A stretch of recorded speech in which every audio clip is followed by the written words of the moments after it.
Welcome back everybody to Does It Vlog. In this episode we're going to be talking about my favorite lens, the Canon 50mm f1.8. Let's get started.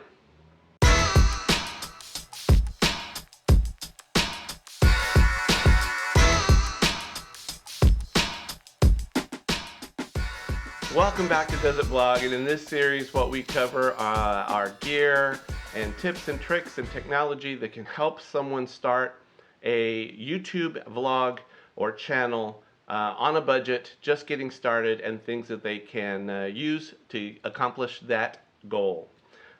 Before we get started with the lens review, I would like to say thank you to all my returning subscribers. I really appreciate the comments and the views and all the love that you've shown the channel. I really appreciate it.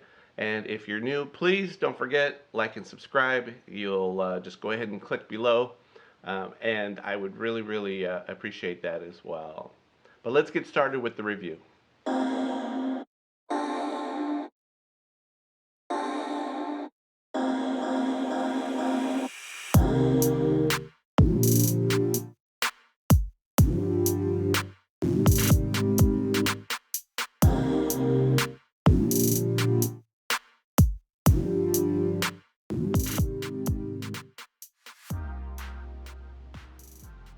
The lens we're going to review today is the Canon 50mm f1.8, and we'll be talking about the pros and cons of this lens when it comes to performance, as well as answering the question, does it vlog? Let's get started with the pros. The first pro, of course, if you're starting out and just starting your YouTube channel or vlogging or a beginner photographer, is the price point. I purchased this lens at $99 US through Amazon. You can't beat that price for a prime lens that is really usable. At $100, that'll fit just about anybody's budget, especially if you're looking to get into portrait photography. This lens is great for portrait photography. Nice sharp images in the front, extremely creamy blurry backgrounds in the back. Now you can buy a more expensive 50mm that's going to have a smoother, creamier background, but I think that most people would be hard pressed to see the difference in the quality of those photos. I encourage you to give it a try. Rent a more expensive 50mm, purchase the $99 50mm, and tell me if you don't. Tell me if you can tell the difference between the two.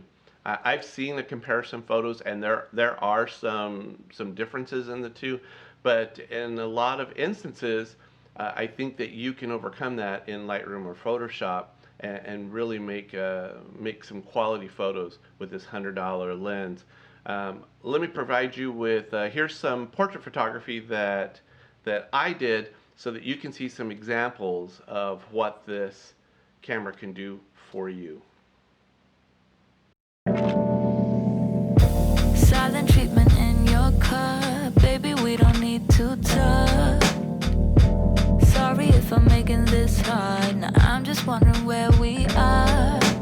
I don't wanna face the consequences, but baby, yeah, you know I hate second guessing. I'm just wondering where we are. Drifting into space, keep driving on the freeway. Baby, let me know what you are thinking. Baby, let me know what you are thinking.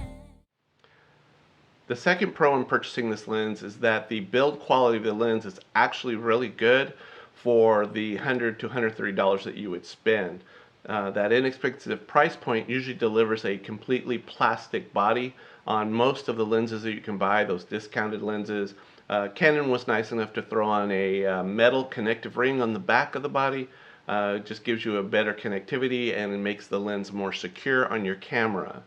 They also threw in autofocus.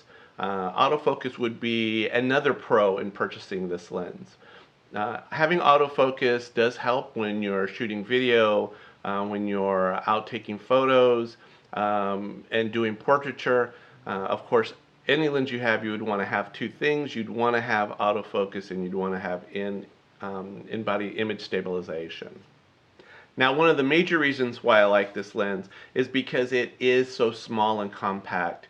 It's easy to keep your camera and your lens in your bag, and just bring out your camera and you're ready to take a shot almost instantly. I already have my camera set up so that way the second I pull out my camera I can take a shot using this 50mm lens, and of course with the autofocus you get to be able to grab a shot quickly. When you're traveling, it's a tremendous benefit to be able to have something light and compact to carry with you as you're moving through your day. Now let's talk about the cons, the downside to having this lens. If you are a landscape photographer, which I actually took this lens and did a 50mm landscape photography challenge, which you can see here. I really had a hard time with this lens because it is a prime lens, so it's got a fixed distance, focal distance that you can work with. And what I found in my video was that you actually have to move your body quite a bit because you can't use a zoom to actually change the focal length on it. The problem with that is in some instances you can't move. If I'm on a cliff face, I can't take any steps back, which limited the photos that I could take. Let me show you some of the photos I took on that trip.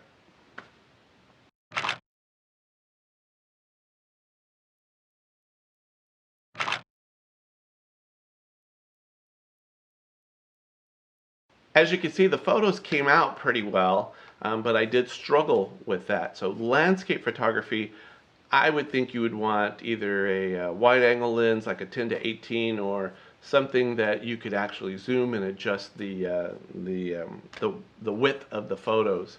That's what I would suggest for landscape. So for landscape, I would say probably not unless you're really going to spend the time to practice with the 50mm and become a 50mm landscape photographer. The other downside to this lens is it does have autofocus, but it can be finicky at times. I've noticed that even when recording video with it, which is what I'm recording now, what you find is that it will tend to shift a lot. I've seen it shift for no reason whatsoever. There's nothing else for it to lock onto besides my face, and it's still shifting. That can be problematic when you're shooting video, especially shooting video by yourself. Outside, bright light, it does well. Low light, it does well when you're behind the camera. It's when you're shooting by yourself that it can become problematic because then you don't have control over what it's focusing on. So a little bit odd and weird with the autofocus. I would say that it probably is okay, but definitely has some issues. Lastly, the biggest issue with this lens, and it's the one that's going to keep coming up as I move forward with Does It Vlog, is that this lens has no image stabilization. So my camera has no in-body image stabilization. The lens has no image stabilization, and the problem is that if you're on a tripod and you're shooting video, then you have a winner chicken dinner, great look, and you can really use this lens well. But if you're going to carry it on like a GorillaPod or handheld and try to take some shots with it, you're going to have a hard time unless you have a gimbal to steady the shot. That is to me, the major downside to this lens. No image stabilization means you really need to be careful with what you're doing so that you don't get tremendously shaky footage.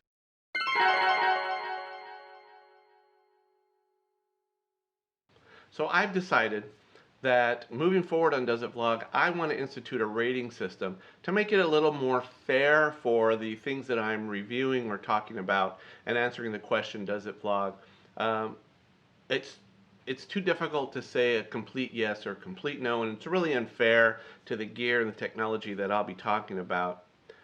So I decided to institute a rating system.